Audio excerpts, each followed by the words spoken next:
Oh, I guess I'm being recorded now.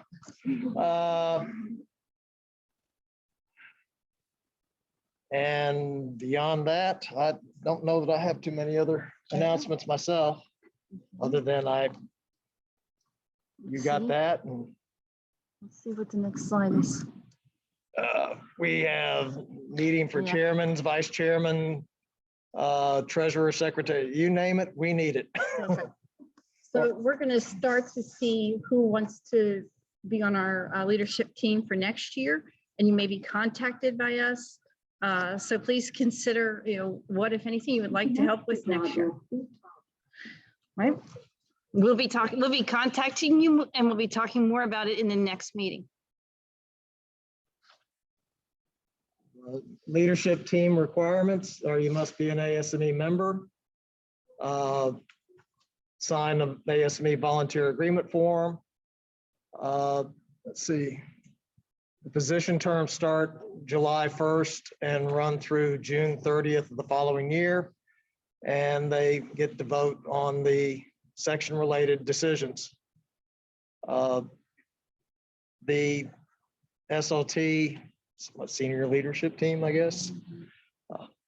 3-letter acronyms, ASME has been known for them forever. They change on a regular basis too. Sign the required volunteer agreement forms, and they're the contacts for the section. They have access to ASME issued tools and training, and are responsible for managing section finances.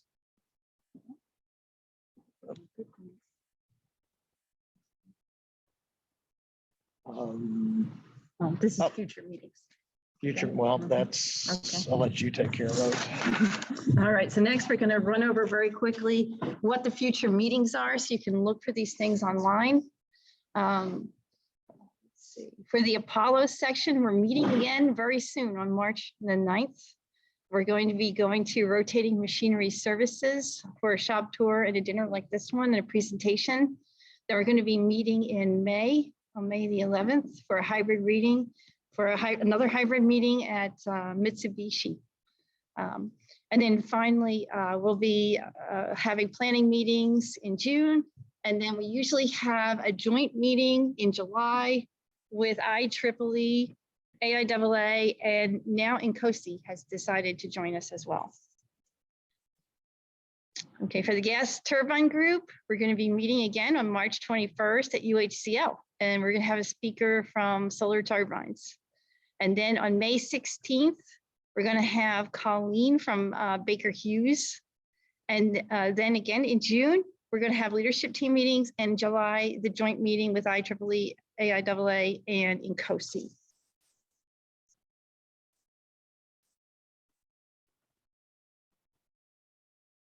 Okay.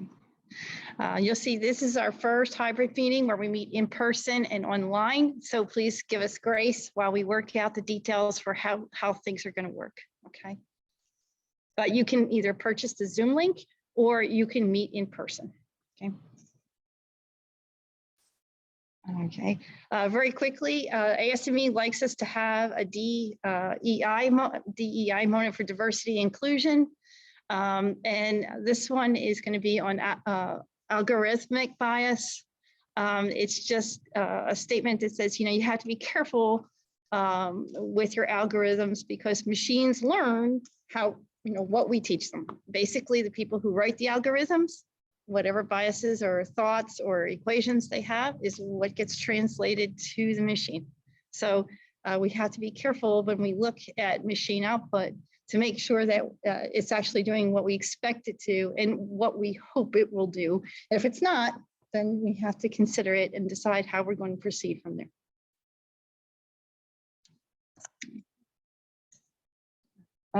We also have K-12 activities. ASME has a new online K-12 program. If you're interested in volunteering for that, I know who you can contact, and it's very easy. You drop into a class virtually. The visits are short because the class periods are short, and you get to tell the kids about mechanical engineering. And I've done this several times, and it is very rewarding. Lauren and I were just out at Manville High School supporting their career day as well. So we support career days as well. And it's very rewarding to work with the kids. Okay, and then we have awards. We do have a couple of awards. All right, so hold on here, Jeff. Jeff has We some. have at least one. Lauren, where'd Lauren go? I'm behind you. He's behind me. Thank you. Okay. Maybe I'll- We have our gas turbine technical chapter ASME section. Fancy dancy paperweight for a previous presenter. Thank you very much, sir. Norm, my partner.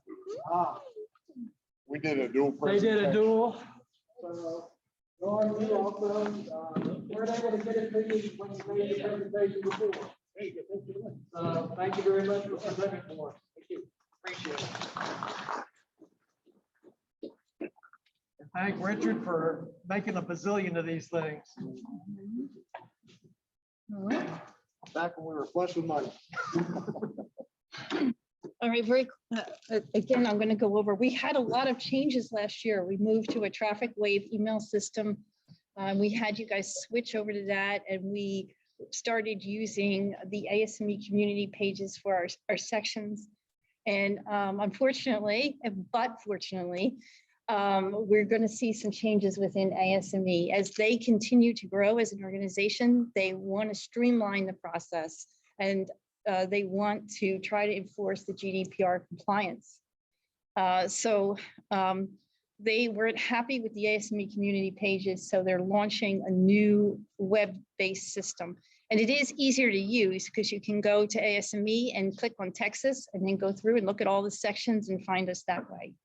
But expect that next month, the old community pages that we have been using will disappear, and you will use the new system to find us. And all our events, flyers, presentations will go to that website, and it is very easy to find.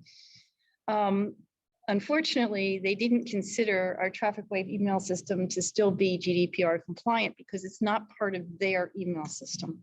So we have a new Eventbrite page. You can follow us on Eventbrite, or you could find our events on the new website system, but we will not be able to use the traffic wave email system anymore. So you will start to see emails from me saying that I'm going to phase this out. And this is the link you can go to follow our new Eventbrite site.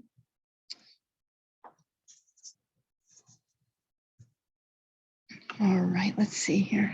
If you have any ideas for future meetings, locations, or presentations, we are looking for those as well, because we're going to have our leadership meeting in June, and we're going to put everything together for next year. So if you would like to speak or know someone who would be a good host for a presentation, please let us know. And at the conclusion of this presentation, there will be PDH certificates in paper. Yay. I'm sure Guadam has the PDF version as well if you need it. All right. Well, in that case, then, Lauren, would you like to introduce our speaker? I don't know if I need the mic. Well, thank you all for attending, and thank you, Alan. Thank you for the wonderful tour today. Nick, correct? Jeremy. Thank Jeremy for the tour, and Siemens and Scott and Joel for hosting us. Round of applause. I'd like to welcome our first guest speaker. I'll go ahead and do an introduction for all three, or each one separate. Are you gonna, you prefer them separate or all together? Separate? Okay. Mr. Joel Schubert is the project development manager for gas turbine pipeline compression and LNG, liquefied natural gas peak shavers for Siemens Industrial Energy Application Business. He holds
discuss tonight.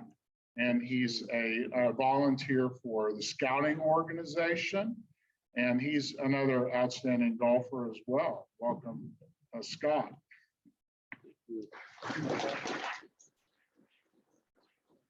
I do have the other two presenters at the right time. Can everyone see my screen for those on Zoom? I guess that's the key question. They can see the main screen. Just Yeah. want to make sure that's the case. So Yes. fantastic. All right, Joel and Gary and I, we've timed the presentation. We've got it narrowed down to about 2 hours and 17 minutes. So That's quality entertainment. you get your money's worth when you come to an ASME event. So what we're going to do here is I'll give a quick introduction to what Siemens Energy is doing in terms of global space. We'll talk a little bit about the units that were on the shop floor for those who were not paying attention. And then we're going to transition to my favorite subject, hybrid drives. And that's where I get to hand the baton over to Joel Schubert. And you get to quiz him for the rest of the night pretty much. So without further ado, and just one more time, we're all good on Zoom. Everyone can see me, everyone can hear me, and we're rocking and rolling. And if you're not, this is your last opportunity. Okay. So let's go ahead and see if this thing works. Of course, it's not working. All right. Hold on here.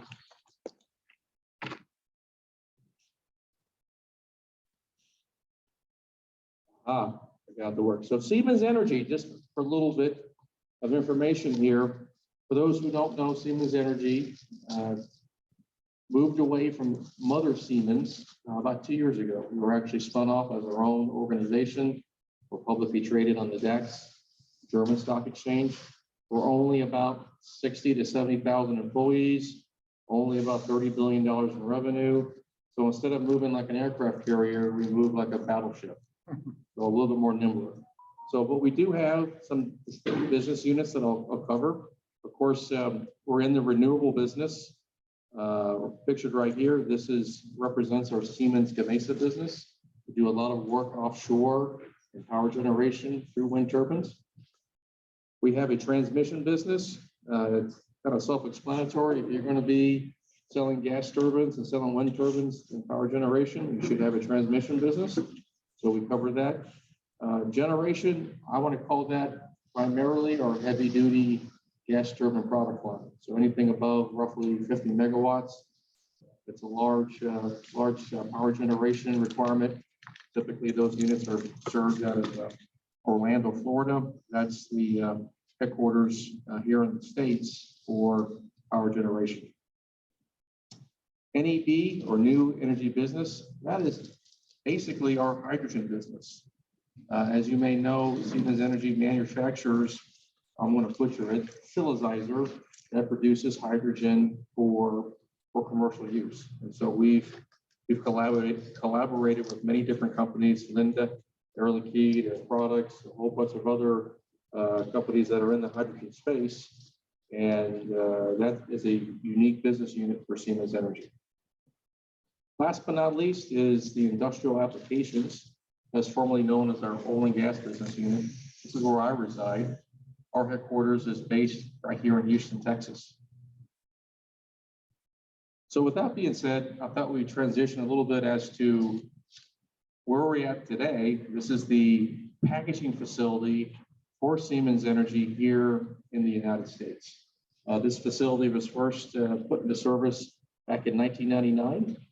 Over the course of the next 20 plus years, it has packaged over 200 gas turbine or motor driven compressor units. So this facility has seen a lot of service here. I expect it to see a lot more service here in the next couple of years for sure. And just to orientate you to the facility, here's a picture of what the Telge Road operation is all about. Currently, we're in the high bay. So we see number 4 here. This is where all the efforts come together to build a gas turbine compressor package or motor driven compressor package. Here is, for number one, is basically our administrative building. This is where we have HR, supply chain, a lot of project management. Number two is where the brains of the whole facility, that's where all our engineers reside. Three is a compressor assembly facility.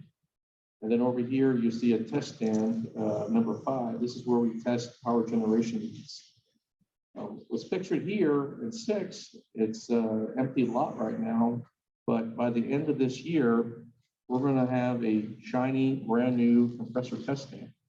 So this facility will be able to not only build power generation units and test it here, we'll also be able to build and test either gas turbine or motor-driven compressor trains to PTC 10 type 2 testing levels.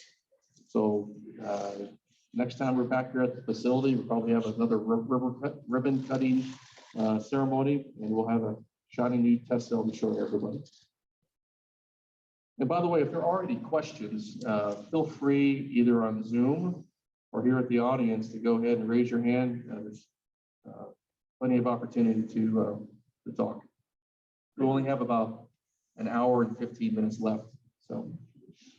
So here's a picture of what the test stand will look like from a 3D model standpoint.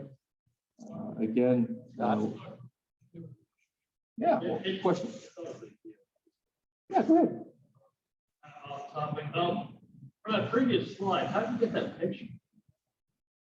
Back in the day, we actually probably used an airplane. Yeah.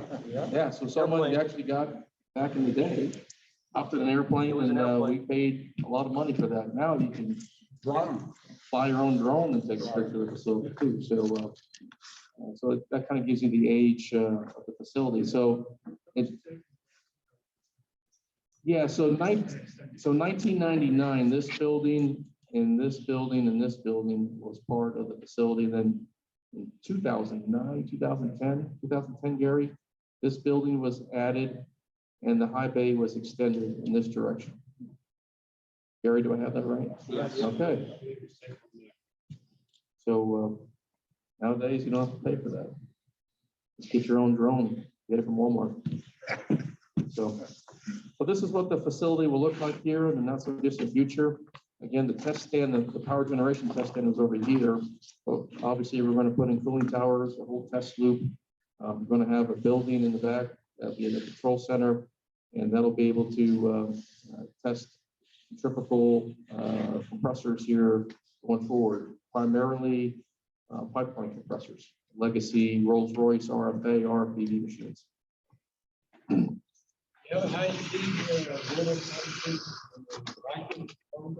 No, I'll talk to that here in a bit. We do have two people that are trying to get into the Zoom call. If you want to get them in, they're from Solar, and you can get them out. I digress. At this facility, there is no high-speed testing capability. Typically, what we would do is that type of capability is in our Duisburg facility in Germany. There we do have a high-speed bay, a high-speed kit to test in that manner.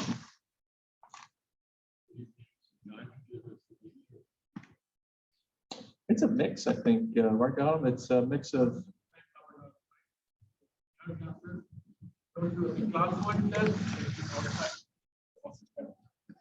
Yeah, for those who are listening in, the question was, what kind of testing gases do you use? And it's a mix of CO2 and nitrogen to simulate the mole weight of the gas to get as close to contract specific as possible.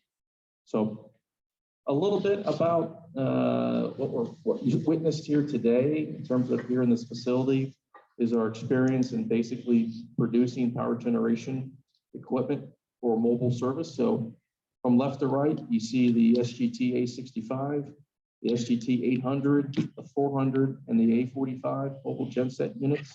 So we've been able to take the best of class out of those packaging designs, and we've created a mobile product line called VIA. And this kind of shows you the types of megawatt capability that we have commercially available today through Siemens Energy. The picture on the left-hand side is the legacy SGT A05. Yes, a question, Jack. The A45 product is not being built anymore. We built our last one a couple of years ago, and it's currently in service with, I believe, with NFE, New Fortress Energy. The same could be said for the A65.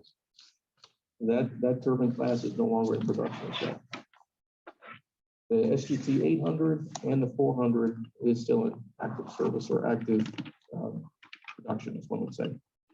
But with those lessons learned, we've been able to use these two megawatt classes basically based off of the SGT A05 product line, currently manufactured both in Indianapolis and in Houston, and the SGT-300 that produces 7.9 megawatts. So a little bit about why Siemens invested into this product line is obviously it helps address methane emissions. If you're an oil and gas company out in Odessa, Midland area, you're seeing a lot of restrictions in terms of getting rid of greenhouse gas emissions. Any kind of flares is frowned upon in the industry, and as it should. We want to be good stewards of the molecule. And one of those ways of being stewards of the molecule is to use it in power generation requirements. So these machines were built specifically for gas power. I think we went through the presentation here on the shop floor. Typically, you heard about 45 minutes from when the trailer stops, connecting it to a fuel source, connecting it to the grid, and you're producing power. So it's pretty phenomenal accomplishment for this type of megawatt class. So with that being said, the type of things that I see is these units in frac fleets, drilling rigs, and then also in other operations where power is required. Believe it or not, Bitcoin mining is a big power consumption, and being able to use the flare gas out in West Texas is one way of making use of methane that was being released to the atmosphere. So with that being said, I'd like to introduce the star of the show, Joel Schubert.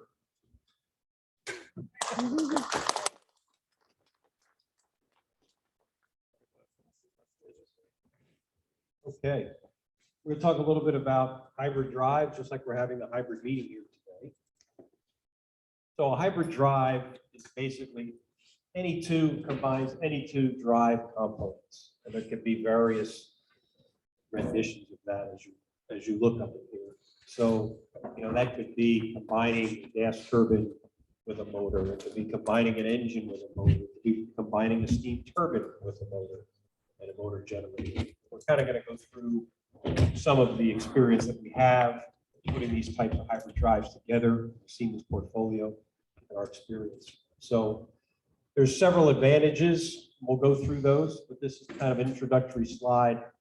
You can see up in the right-hand corner of the slide.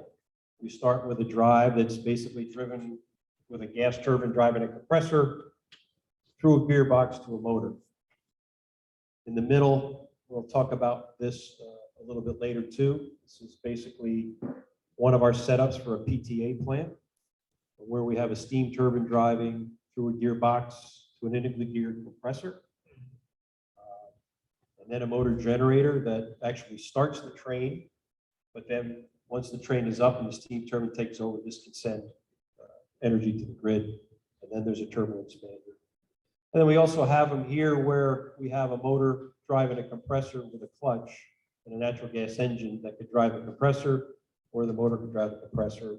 We'll kind of go through some of these examples, and if you have any questions, go ahead. But I mean, right up here, you can see the benefits, right? So if you're having grid reliability issues, where you want to have a gas turbine backup or steam turbine backup from a motor drive, if you're having troubles with permitting, I will go through that a little bit, flexibility.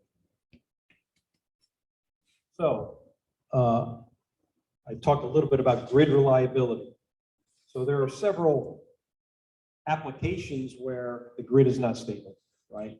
And when you have a grid that's not stable, either you have a gas turbine drive driving that, or in this case, And we'll go through this picture, but in this case, this was a project that we were offering a hybrid drive where we had an SGT-400 gas turbine through a clutch with our RB pipeline compressor through another clutch and then into a motor.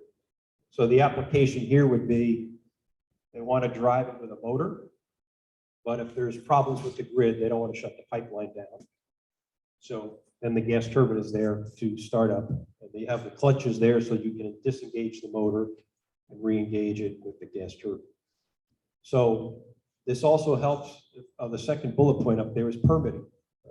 Helps with emissions and so forth, where they wanted to permit most of the drive time is with the motor and then have the gas turbine as a backup. So that was a permitting issue. You also have OpEx considerations. If you're paying a lot of money at a certain period of time in the winter or whatever that is, the electricity is higher, you can run the gas turbine on fuel. And obviously you can lower your emissions by using the motor instead of the gas turbine. You can use additional power on cold days if you need to produce more power. So that gets into one of the projects that we have just recently developed. And we were awarded this project back in December. It's a plant, an LNG, small LNG plant up in Charlton, Massachusetts, or NEC. It's a 250,000 gallon per day liquefaction plant, as you can see up here. It's going to be connected by a natural gas pipeline. They will have a storage tank, but it's basically going to be truck transport to supply the LNG up in the Northeast. This was going to utilize the first ever hybrid drive in the United States in an LNG facility. And it's basically being powered by our hybrid drive compressor gas turbine driven train, which I'll talk about in a minute. So the scope basically was our entire gas turbine train, and the unit that you look right behind you, which is an SGT-300, that's what we have driving this train. And you can see in the middle picture here, so this is our SGT-300 driving the centrifugal compressor. In this case, this is an integrally geared compressor manufactured in our facility in Duisburg, Germany.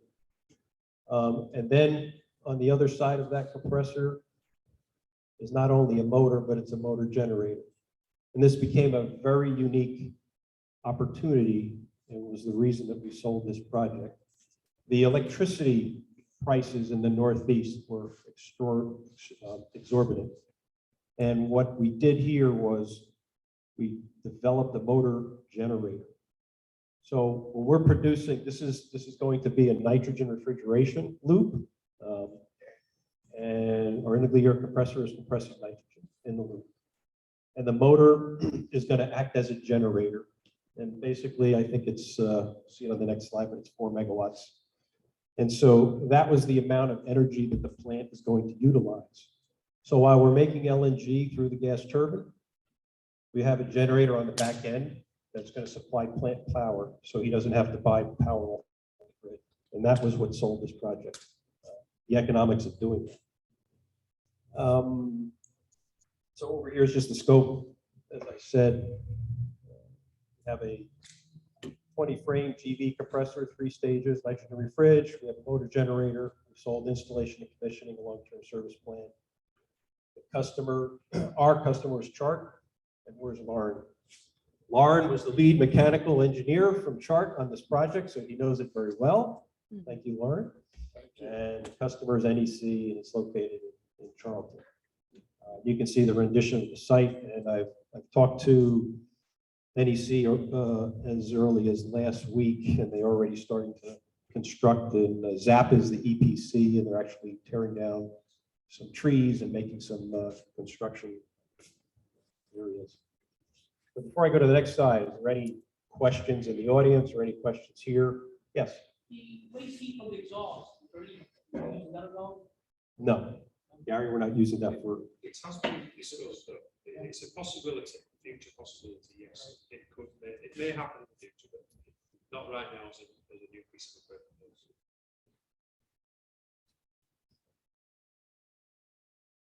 So just kind of the highlights of why you would do this. So over on the left-hand side, you could also, in this case, and let me go back one. In the case of NEC, if you have a very hot day or you want to increase the LNG production, you could actually turn the generator into a motor and add 4 more megawatts to the train and produce more LNG, right? The way it's currently sized, I think it's currently sized for 175,000 gallons, I think is the design point, with the optimum going up to 250,000 gallons. So the design point that is sold is 175. If they push that up to 250 and you're on a hot day, then you would use the motor to produce more LNG on those hot days. But currently, the way it's sized, it's going to act as a generator, save lots of money for buying power. The compressor from Duisburg. Yes, so the It's compressor. similar to a VK? Yes. Old VK? Yes, so we've changed the technology or the nomenclature. So the old VKs, Lincoln, yes, and Danny, we talked about this, is now a GV. Okay. Okay, but that's right.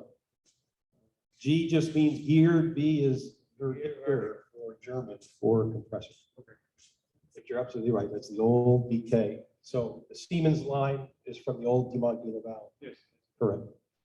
So this package will be on 2 base plates.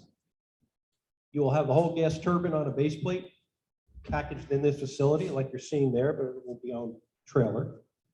And then we have now are going to put the entire compressor and the motor generator on a base plate and pipe it. And those will both be done here in our facility. So the compressor will get a test in Duisburg, shipped here for packaging. The gas turbine will get a full performance test in Lincoln, England, where the engine comes from, and then come over here for packaging like so. So these are just, hey, the highlights. You know, you can, on a hot summer day, you can utilize it as a motor to help put power to the train. Improves, reduces the cost of the gas turbine, improves efficiency, so on and so forth. And you can just kind of see up here again. Here is that existing train as we just talked about with the 4 megawatt generator. So we can add additional power to make more LNG. We can turn it as a generator and put power back to the plant. Just start the whole train with the electrical, No, you start the whole train with the gas turbine. with the gas. Yeah, there'll be there's a starter motor on the turbine. Right, Gary? Yes. Yeah. We have a slide for that. Oh, we do have a slide. We do. Thank you. Yes. So here's another example of a mechanical arrangement for this project. And I want to turn this over to Gary. So Lauren, do you want to introduce Gary to talk about more of the technical components of the train? Certainly, I'd love to introduce Gary. Okay, I'd like to welcome Gary Longbottom. Gary is the application engineer and gas turbine subject matter expert for Siemens Industrial Energy Applications. He holds also a bachelor's degree in mechanical engineering from Sheffield Hallam University and has over 3 decades of experience in oil, gas, and power industries. He spent over 2 decades of this time specializing in the gas turbine power generation and mechanical drive packages. He is a member of the Institute of Mechanical Engineers and registered as a chartered engineer. Please welcome Gary Longbottom. Thank you, Lauren. All right, so I was involved in this project along with Lauren and Joe, the Charlton LNG project. I'm going to go into maybe some more technical details on what Joe did. I'm going to go through some of the mechanical aspects and some of the electrical controls, and we'll cover a little bit about the operation philosophy and how it works. So I'm probably going to repeat quite a bit what Joel said, but we have SGT-300 twin shaft gas turbine. Now this is the twin shaft variant of what we have here. This is the single shaft of power gen behind us. This is a two shaft, so we have a separate free power turbine. This is ISO rated for 8.4 megawatts. We are coupled up here to the integrally geared compressor with 3 stages. You can see the 3 stages on it there. Each of the stages has variable inlet guide vanes, which we'll talk about in a little bit. On the back of the train here, we've got the motor generator. This is sized for 4 megawatts. It's an air-cooled machine. And we have on the back here is one of the control panels, but this is for the motor generator controls. One feature about the train is its direct drive. There are no clutches involved. We have here a pedestal support bearing, and that's because we have such a long distance between shaft ends here, between the turbine, our turbine, and the inlet to the pinion drive of the compressor. So we're driving here 11,500 RPM into the pinion shaft of the compressor. On the output side here, this is driven off the low speed bull gear at 1800 RPM, so 60 hertz line frequency. You know, there's no additional gearboxes, there's no clutches required or anything. It's all driven as one train. The lube oil system is all fed from the gas turbine. So on the gas turbine here we have an integral lube oil reservoir where all the oil is stored in the bottom of the base frame. We have the main oil, 3 different pumps. There's a main oil pump which is driven off the auxiliary gearbox on the gas turbine, and we have an auxiliary pump as well, which is driven electric motor driven for pre-start and post shutdown. And we have a DC powered emergency pump as well in case of loss of AC power emergency rundown situation where we would use the DC pump. Any questions on this slide? Drive through the first stage of the compressor. Is that correct? Could you repeat the question so they could hear it online? Right there. Sorry, what was the question? Do you drive the compressor through its first stage? Did we drive the compressor through the first stage? We're driving, it's an integrally geared compressor. Yeah. So we're driving the pinion gear from the turbine. So this shaft here, is that connected to, Joel's confirmed, yes, that's connected to the first stage of the compressor.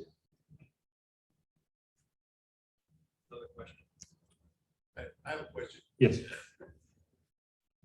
For years, I've understood that the reason for having 2 shafts on a gas turbine driving a compressor is because you have varying loads, flows, and that makes perfect sense. Right. But you got a motor out there that's driving at constant speed. Yeah. So when the motor is driving the compressor, is it a variable speed motor? How do you compensate for variations in flows? It's a very good question. We did look at using the single shaft turbine, but we can also use this 2 shaft in a power gen application, and it's our standard design. And we needed to be configured this way with a hot end drive. So this is why we opted for the 2 shaft version instead of the single shaft version. But how does the motor work? okay, I can. Okay. So the inlet guide vanes on the compressor Oh, yeah. are how you change the operation. So it stays at constant speed, totally, never changing. And the inlet guide vanes will be able to move your operating. Okay. The reason is because you have all different pinions running at different speeds. You can't, once you change the speed, then you would have issues, rotor dynamic. So that's what the inlet guide vanes do.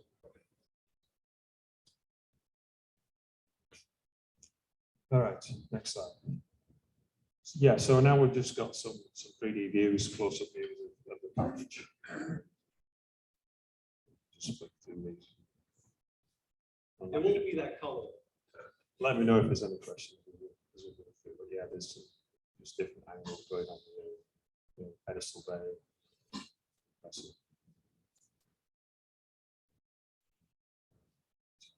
So we also have a side exhaust going on here. This unit's going into a building, so we have a side exhaust coming out that will go through the building wall. What's not shown on here is the acoustic package. You know, so on the roof here we would have combustion intake systems, ventilation systems ducted out through the building wall. Gary, I understand that individually, each of these machines has history.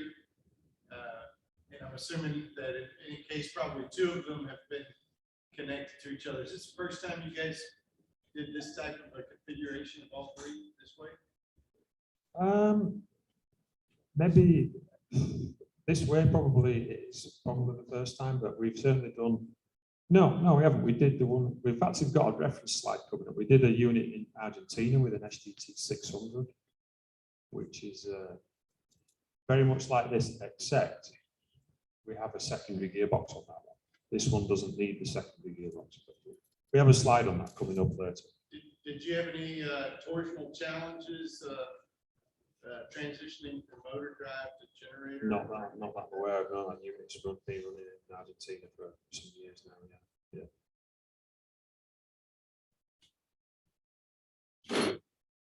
Yeah, we're still developing some of the oil pipe work on this model. So this is a little oil drain going back into the main tank on the turbine here. Plan view there. So this is one of the control panels. The gas turbine also has control on skid. We'll get talking about that next. That's on this end of the turbine here. So electrical and controls. I'm a mechanical engineer. This is a mechanical event. So to go easy on me on this. But it is quite important in this train arrangement how we control it. So it's a completely on skid control system. We have two control panels. There's one on the turbine skid, which takes care of the gas turbine controls and the compressor controls, including the anti-surge controls for the compressor. And that's we use a Siemens PCS7 PLC-based system for that. On the other end of the package, we have the controls for the motor generator. That includes the auto voltage regulator, the protection relays, power metering, all that good stuff is included in the panel on the end of the driven unit skid. And that communicates back to the gas turbine controls. We always use, in this application, we're using the gas turbine to start the train. Your good question earlier is, once we get the train up to speed, we synchronize to the grid. The train is then running at fixed speed. And we vary the process conditions using the variable guide rings on the compressor and the recycle valve as well. Another feature is the ability we can auto change from, depending on what the customer wants to do with this process, we can change over from motor to generator while the train is running online. And we do that using current flow from current transformers and voltage transformers and monitoring the current and feeding that information back to the control system, so we know whether they're approaching a generation mode or approaching a motor mode, whether we need to switch to motor or vice versa. And we have in the customer control room, there's a desktop PC with the HMI for the operator to operate the train. This is a little bit more blown up here, so Down at the bottom here, we have on-skid package controls. This is all the local I/O which is distributed around the package. So we have like on the module, we have like a modular design, so we have a lube oil module, a gas fuel module, and we have local I/O mounted on those modules on the package itself. This is all fire and gas equipment here. So fire detectors, gas detectors, heat detectors, which are inside the acoustic enclosure. Once we cross this line, we have what we call the on-skid unit control panel, which is on the end of the turbine skid, the JB72, we call it. This is where we have the main PLC. We have the vibration monitoring equipment here. We have an on-skid panel PC HMI screen. So we can control everything from the skid itself. And we also have in that panel, this is the Dectronics fire and gas controls. At the other end of the package, we have the motor generator controls, and in there we have, mentioned earlier, the detection relays, auto voltage regulator, power metering equipment, which is feeding back to the main PLC. From the control room, HMI. And there's also the control room here where the customer would feed his like his MCC connections and things into the control system. So let's talk a little bit next about how the train operates, and I've tried to simplify this into a few bullet points. It's a bit wordy, I apologise, but just thought it'd be worth mentioning how the train starts up, how it runs in a normal state, how we shut it down. So initially, the hydraulic starter motor on the gas turbine starts up the gas turbine, ramps it up to ignition speed. From there, the turbine lights off and accelerates up to full speed. Once we're at full speed and everything's looking good on the generator controls, we can synchronize to the grid.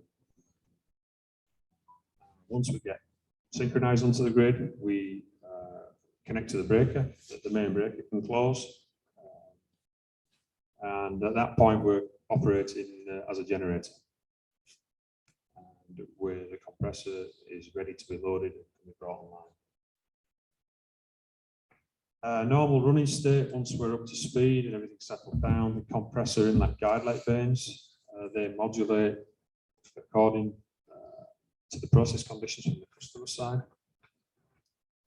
The intent is to operate with the gas turbine fully loaded all the time, most efficient, least emissions.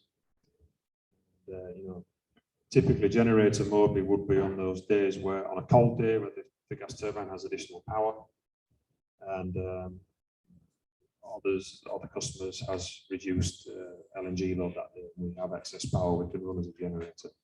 On hot days, when the turbine could possibly be running out of power, depending on the customer process load again, then we can run as a motor and add that extra torque into the train.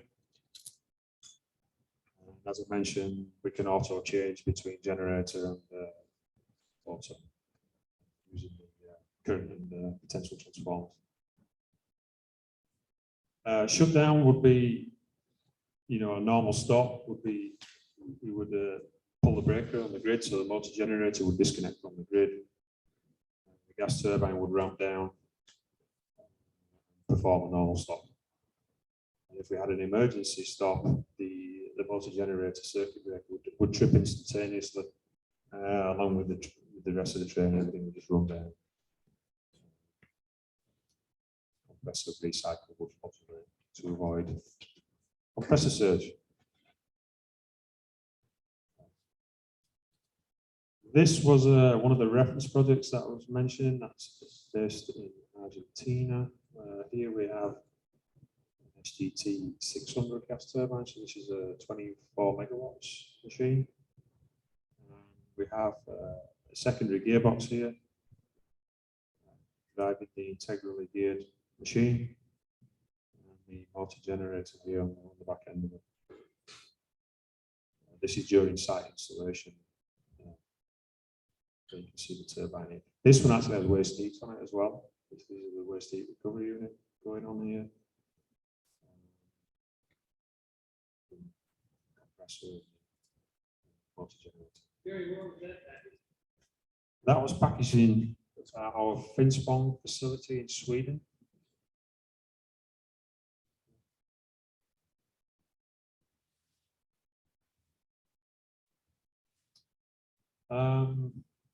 That was all I was going to present this evening. I think, Joe, were you going to finish off on some of these remaining references?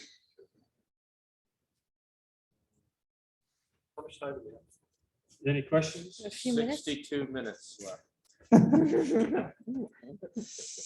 Any questions? Otherwise, I'll hand you back to Joe to finalize the presentation.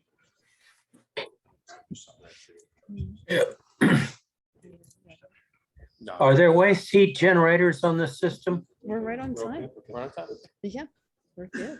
So this is just a blow up of that compressor that you just saw previously for Profitil. This is in a fertilizer plant in Argentina. It's been running for the last 6 or 7 or so years. It is an ammonia plant. Ammonia plant, yes. Okay.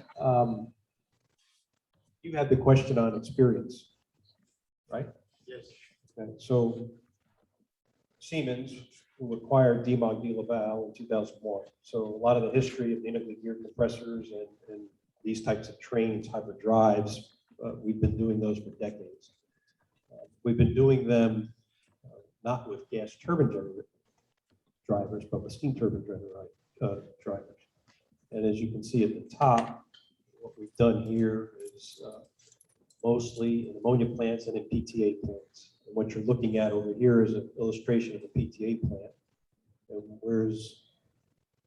there he is. So we were talking earlier that you were involved in the largest PTA plant in the United States. So talk to Danny, he can tell you all about this process.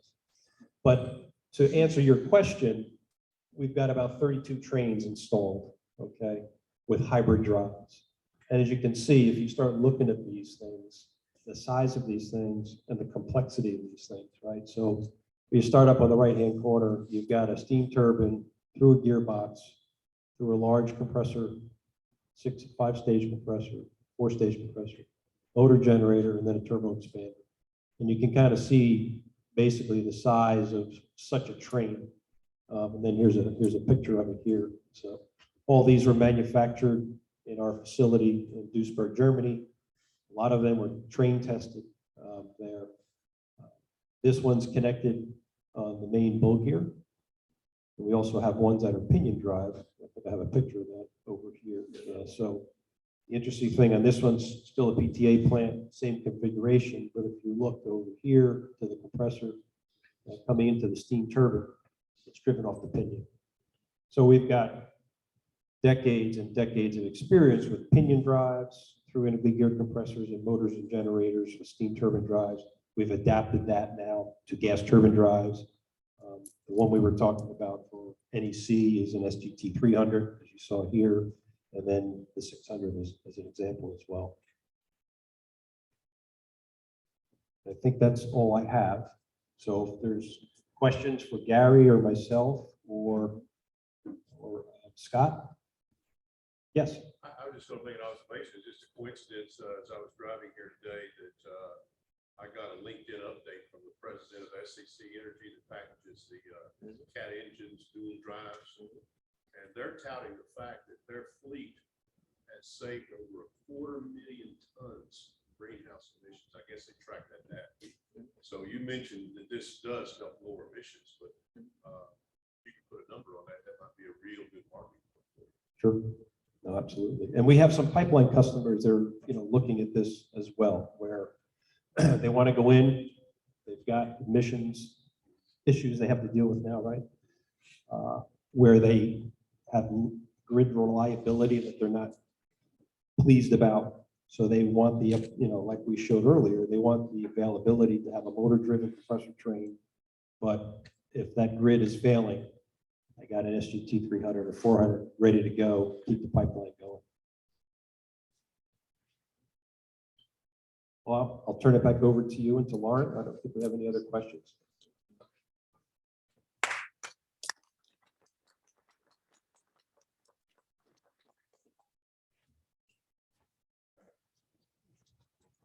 Well, as I guess the representative of the joint group, we have a few of our well-esteemed ASME paperweights for each of the speakers. Thank you Thank you very much.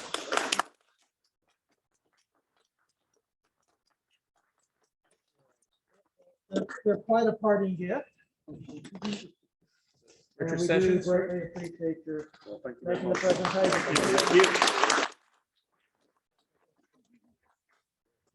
The PDH And the PDH certificates are at the back. back of the back for those of you that really need them, and many of us do. And I don't know that we have much else planned right now. We got another quick announcement. Quick announcement. Trash. There are trash receptacles here. Please put it away because we got to clean this up afterwards. But really appreciate ASME being here, being a host for ASME. Really, it's our privilege and honor. And I think we have some closing comments, Ellen. Yes. Since this is our first hybrid meeting, it has been recorded. We have a new YouTube channel. So if you had a problem with the event, with Eventbrite dispensing the Zoom link, and I know the people here are here, so it doesn't affect them. But if you're one of the people online who had trouble getting the link, not only will that be fixed, but you'll be able to see what you missed on YouTube, and we will get you that link. Thank you. Good night.